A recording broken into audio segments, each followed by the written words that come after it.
Hello bachcho, let's see the question. Haploids are more suitable for mutation studies than diploids. This is because option A, haploids are more abundant in nature.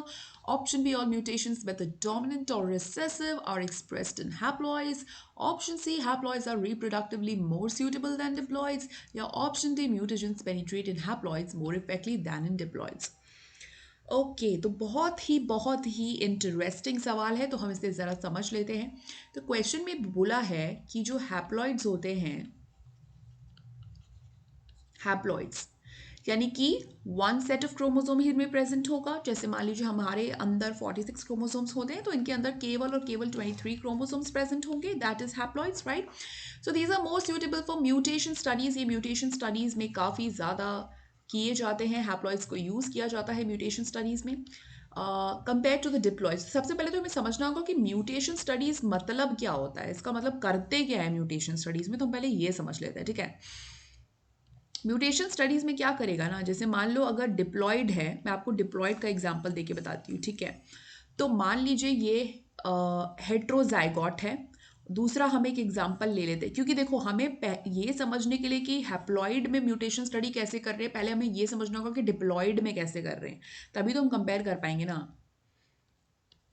ठीक है, तो मैं यहाँ पे 3 cases ले रही हूँ, ध्यान से सुनिएगा बच्चों। ठीक है, तो पहला केस देख लो आप। पहला केस जो है वो है हेट्रोजाइगस का केस, बिकॉज इसके दोनों अलील्स अलग हैं। अब अगर ये है डिप्लॉयड, ठीक है, तीनों मैंने डिप्लॉयड के एग्जांपल लिए यहाँ पर, क्योंकि 2 अलील्स है ना। तो अगर मान लो मैं म्यूटेशन क्रिएट कराती हूँ स्मॉल ए में, अगर मैं म्यूटेशन क्रिएट कराती हूँ स्मॉल ए में कि स्मॉल ए खराब हो गया, ठीक है, तो क्या एक्सप्रेस होएगा, क्या होगा? कैपिटल ए तो सही है ना, डोमिनेंट वाला तो सही है ना, तो वो एक्सप्रेस कर देगा।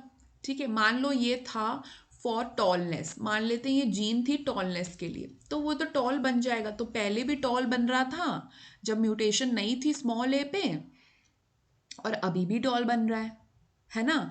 तो ए पे, स्मॉल ए पे म्यूटेशन कराने का तो कोई फायदा नहीं हुआ ना, कोई हमें दिखी नहीं, वो म्यूटेशन दिखी ही नहीं।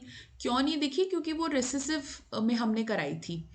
ठीक है, तो ये यहाँ पे एक ज़रा सा नुकसान हो गया। अब यही अगर होमोजाइगस रहता, सॉरी, यही अगर हैप्लॉइड रहता, माफ़ कीजिएगा होमोजाइगस बोल दिया, यही अगर डिप्लॉइड की जगह हैप्लॉइड रहता, तो अगर चाहे तो कैपिटल ए हो या स्मॉल ए, मतलब एक ही चीज़ हो सकती है ना, क्योंकि एक ही सेट ऑफ क्रोमोसोम है। तो अगर हम म्यूटेशन करेंगे कैपिटल ए में, तो ये तो काम ही नहीं करेगा, क्योंकि यहाँ पे दूसरा एक क्रोमोसोम नहीं है ना उसकी भरपाई करने के लिए, समझ रहे हो आप। तो यहाँ पे और उभर करके आएंगे म्यूटेशन स्टडीज, और हमें समझ आएगा कि म्यूटेशन स्टडीज से मतलब जब हम म्यूटेशन करा रहे हैं तो क्या फर्क पड़ रहा है। म्यूटेशन मतलब न्यूक्लियोटाइड लेवल पे चेंज हो रहा है, ठीक है। मैं आई होप आपको समझ आ रहा होगा।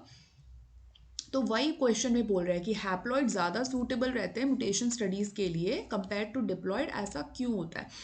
तो ऑप्शन ए में लिखा है haploids are more abundant in nature. तो ये तो बिल्कुल बकवास बात है, ऐसा नहीं है कि हैप्लॉइड्स बहुत ज़्यादा अबंडेंट हैं, डिप्लॉइड्स ही अबंडेंट होते हैं। बी में दिया है कि ऑल म्यूटेशन वेदर डोमिनेंट और recessive are expressed in haploids. Yes, this is true. कैसे ट्रू है वो मैं आपको बता देती हूँ। तो मान लो, ठीक है, मान लो हमारे पास कैपिटल टी है एक में, ठीक है, ये हो गया डोमिनेंट। अगर यहाँ पर म्यूटेशन होती है, ये खराब हो जाता है, तो ये तो खराब ही हो गया ना, म्यूटेशन हम पढ़ लेंगे बिकॉज इसमें एक ही सेट ऑफ क्रोमोसोम है। अगर ये रिसेसिव अलील भी रहता, ये भी खराब हो गया अगर, तो तो ये भी एक्सप्रेस हो जाता ना, क्योंकि हैप्लॉइड है, केवल वन सेट ऑफ क्रोमोसोम है ना, दूसरा कोई क्रोमोसोम तो है नहीं उसके साथ पेयर में ना जो उसकी भरपाई कर दे। तो बी ही होगा ना। ऑप्शन सी को देख लेते हैं, haploids are reproductively more suitable than diploids. तो ऐसा कुछ नहीं होता, डिप्लॉइड्स ज़्यादा सूटेबल होते हैं। म्यूटाजेंस पेनिट्रेट इन हैप्लॉइड्स मोर इफेक्टिवली दैन इन डिप्लॉइड्स। तो ये भी बिल्कुल गलत बात है, डिप्लॉइड्स में हो जाते हैं इफेक्टिवली, ऐसा कुछ नहीं कि उसमें नहीं होते। तो इसलिए यहाँ पे ऑप्शन बी जो है वो सही जवाब हो जाएगा। Okay, so best of luck.